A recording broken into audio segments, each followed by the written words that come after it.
ముఖ్యమంత్రి పవన్ కళ్యాణ్ పై అనుచిత వ్యాఖ్యలు చేశారంటూ బొజ్జ ఐశ్వర్య ఇంటి వద్ద జనసేన వీర మహిళలు శాంతియుత నిరసన కొనసాగిస్తున్నారు. కాకినాడ రామారావుపేటలోని ఆమె నివాసం ఎదుట రాత్రి నుంచి ఆందోళన చేపట్టిన వారు పవన్ కళ్యాణ్ కు బేషరతుగా బహిరంగంగా లేదా సోషల్ మీడియా వేదికగా క్షమాపణ చెప్పాలని డిమాండ్ చేశారు. రాష్ట్ర సివిల్ సప్లై కార్పొరేషన్ చైర్మన్ తోట సుధీర్, కౌట్ చైర్మన్ తలటం సత్య నిరసనకు మద్దతు తెలిపారు. ఎలాంటి అవాంఛనీయ ఘటనలు జరగకుండా పోలీసులు బందోబస్తు ఏర్పాటు చేశారు. దీనిపై మరింత సమాచారాన్ని మా కాకినాడ జిల్లా స్పెషల్ కరెస్పాండెంట్ నానాజీ అందిస్తారు.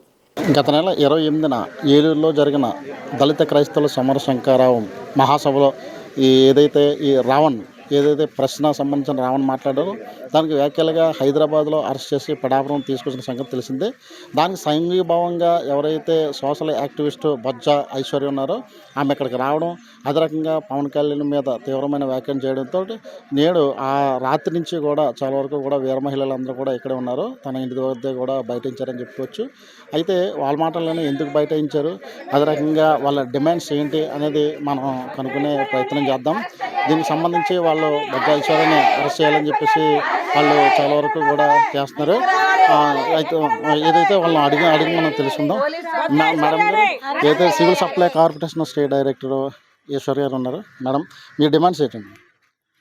మా డిమాండ్స్ ఏమీ లేవండి. ఆవిడ నిన్న పిఠాపురం వెళ్ళి ఇష్టం వచ్చినట్టు తనకి నోటికి ఎలా వస్తే అలాగ మాట్లాడింది. ఆ మాటలకి మేమందరము, మా మహిళలందరూ మనోభావాలు దెబ్బతిన్నాయి.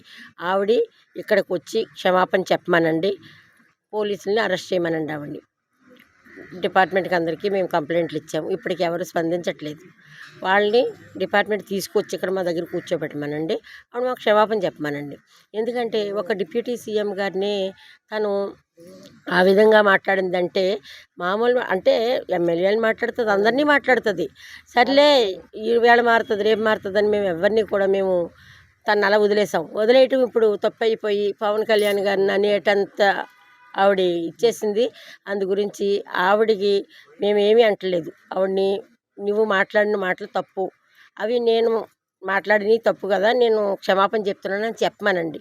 ఇక్కడ మహిళలందరూ కూడా ఒకే దాని మీద రాత్రి 8 గంటల నుంచి ఇప్పుడు 11 గంటల వరకు ఇలాగే కూర్చున్నాం మేము.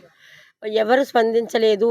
వాళ్ళు డిపార్ట్మెంట్ వాళ్ళు అయితే మాతోనే కూర్చున్నారు. కానీ ఆవిడని తీసుకురావట్లేదు. ఆవిడని తీసుకొచ్చి మాకు క్షమాపణ చెప్పించండి, అంతే. మా డిమాండ్ అంతేనండి.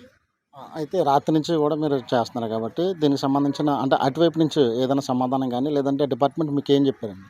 అటువైపు నుంచి ఏమీ సమాధానం రావట్లేదు. డిపార్ట్మెంట్ వారు మాత్రం మీరు కంప్లైంట్ ఇచ్చారు కదా, ఎప్పుడో మేము చూస్తాంలే, మీరు వెళ్ళిపోండి ఇక్కడి నుంచి అంటున్నారు.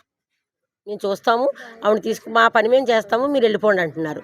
కానీ మా డిమాండ్ అయితే మాత్రం ఆవిడ సరే మా దగ్గరికి రావడానికి భయపడుతుంది అనుకోండి, ఆవిడ సోషల్ మీడియాలో ఎలా అయితే ఆవిడ లైవ్లు పెడతాదో అలాగా పవన్ కళ్యాణ్ గారిని నేను తప్పుగా మాట్లాడాను, మమ్మల్ని క్షమించమని కనీసం అలాగనే ఇప్పించమని చెప్పండి.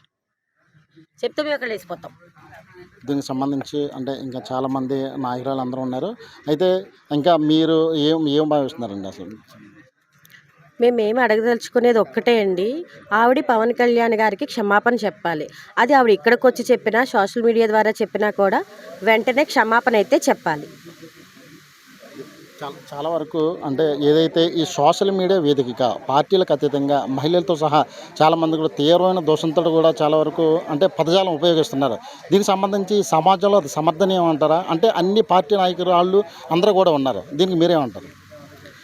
ఇలాగ వాళ్ళు మనుషుల్ని దూషించలేదు ఒక్కసారి కాదు, గత కొద్ది నెలలుగా జరుగుతూనే ఉంది. ఒకసారి చూసాం, 2 సార్లు చూసాం, ఇప్పటికి మేము ఇంకా చాలా సార్లు పెట్టి చూస్తూనే ఉన్నాం. ఇంకైతే సహించేది లేదు. ఎందుకంటే దీనికి ఎక్కడో ఒక చోట చరమగీతం అన్నది పాడాలి ఎవరో ఒకళ్ళు. ఇప్పుడైతే ఆవిడ ఖచ్చితంగా సోషల్ మీడియాలో క్షమాపణ అయితే చెప్పి తీరాలి.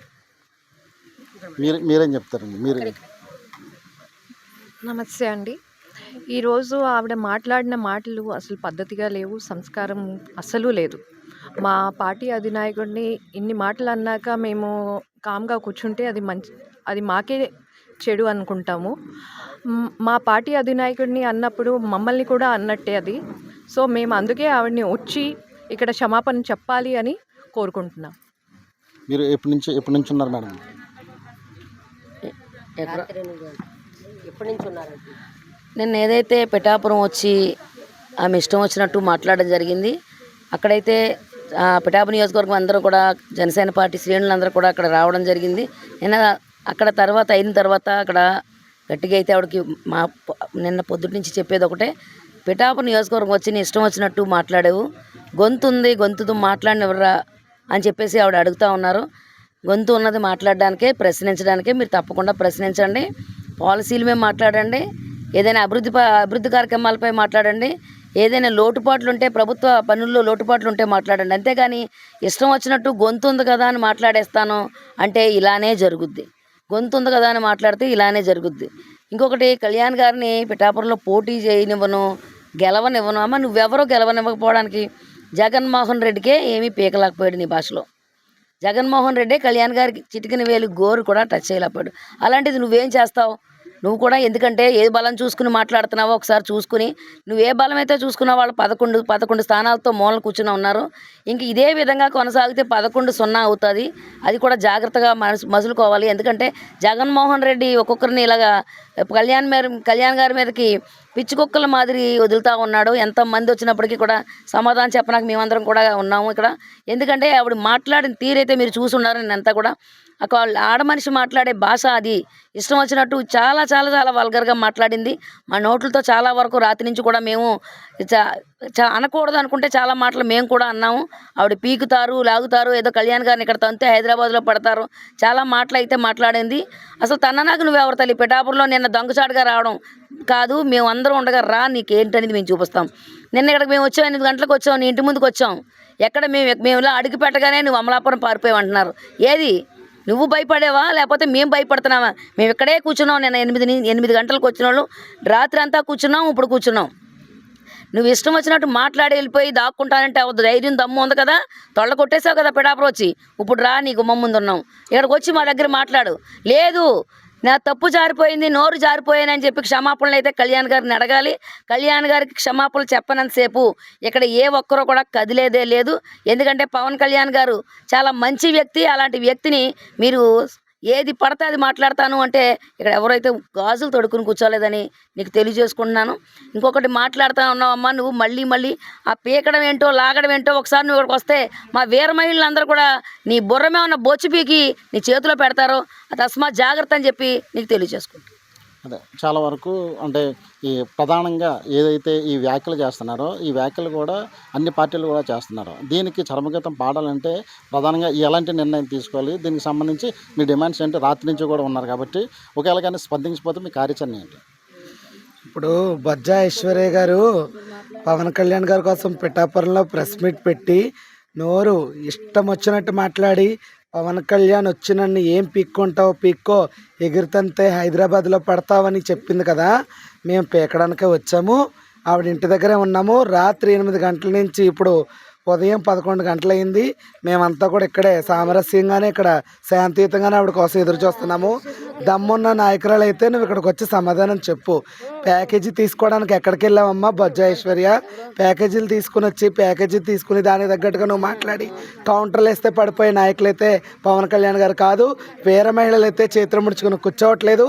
అలాగే సోషల్ మీడియా ద్వారా చాలామంది ప్రతి ఒక్కళ్ళు కూడా ఎవరికి ఇష్టం వచ్చినట్టు వాళ్ళు హైప్ పెంచుకోవడం కోసం నోరు అదుపులో పెట్టుకుని మాట్లాడకుండా ఎవరికి నచ్చినట్టు వాళ్ళు నాయకుల్ని అధికారుల్ని ఇష్టమైనట్టు మాట్లాడుతున్నారు.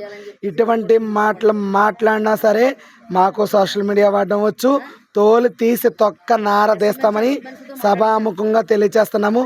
బొజ్జా ఐశ్వర్య నువ్వేం పిక్తావో మేము చూస్తాము. నువ్వు నీ అంతటా నువ్వు చక్కగా ప్రెస్ మీట్ పెట్టి పవన్ కళ్యాణ్ గారికి, డిప్యూటీ సీఎంకి, మా ఆరాధ్య దైవానికి నువ్వు క్షమాపణ చెప్పాలి. చెప్పి నీ అంతటి నువ్వే పోలీస్ స్టేషన్లో లొంగిపోతే చాలా మర్యాదగా ఉంటుంది. లేకపోతే మాత్రం నీకు చొక్కలు చూపిస్తాం వీర మహిళలందరూ కలిసి. అలాగే చాలామంది రాత్రి నుంచి కూడా ఉన్నారు కదా, అసలు మీ డిమాండ్ ఏంటి? సార్కి కళ్యాణ్ గారికి సారీ చెప్పాలి. సోషల్ మీడియాలో చెప్పిన మాకు ఇక్కడికి వచ్చి చెప్పిన మేము ప్రభుత్వాన్ని మేము కిందపరిచి మాట్లాడతలేదు, నాయకులు కూడా కిందపరిచి మాట్లాడతారు. సార్కి మేము న్యాయం జరగాలని చూస్తున్నాము. కానీ సోషల్ మీడియాలో ఆవిడ ఇష్టం వచ్చినట్టు మాట్లాడుతుంది. నోరు ఉంది కదా, నోరు పారేసుకుంటే ఆవిడ దళిత అని మేము ఇక్కడ దళితులమే, మేము నోరు పారేసుకుంటాం, మేము ఇష్టం వచ్చినట్టు మాట్లాడగలుగుతాం. కానీ ఎందుకు మాట్లాడతలేదంటే మాకు ఒక సాంప్రదాయమైన కులంలో పుట్టినోళ్ళు. ఆవిడంటే రోడ్డు మీద తిరిగి ఇటమ్మా పైసలకి అమ్ముడైపోయాము. ఆవిడతో మేము పొడుచుకోలేము. మేము ఆవిడ క్షమాపణ అడిగితే మేము ఇక్కడి నుంచి వెళ్ళిపోవడానికి సిద్ధంగా ఉన్నాం. ఏదైతే వ్యాఖ్యలు చేశారో సహజంగా సోషల్ మీడియా వేదికగా అన్ని పార్టీ వాళ్ళు కూడా ఎలాగైనా తీవ్రంగా దుమారం రేపుతూ ఉన్నారో దీనికి సంబంధించి ఎక్కడో ఒక చెక్ పెట్టకపోతే కనుక అంటే మహిళలు అంటే ఇటు వీర మహిళలు కూడా డిమాండ్ అంటే ప్రధానంగా బొజ్జా ఐశ్వర్య క్షమాపణ చెప్పాలని చెప్పేసి కోరుకుంటున్నారు. దీనికి సంబంధించి ఇంకా అధికారులు కూడా ఎలాంటి సమాచారం కూడా వెల్లడించలేదు. దీనికి సంబంధించి పోలీసులు అయితే మాత్రం అంటే కేసు అయితే ఫైల్ చేసాం కాబట్టి తదుపరి కార్యాచరణ కూడా మేము చేస్తామని చెప్పేసి చెప్తా ఉన్నారు. కెమెరామెన్ ఉదయభాస్కర్తో నానాజీ, కాకినాడ.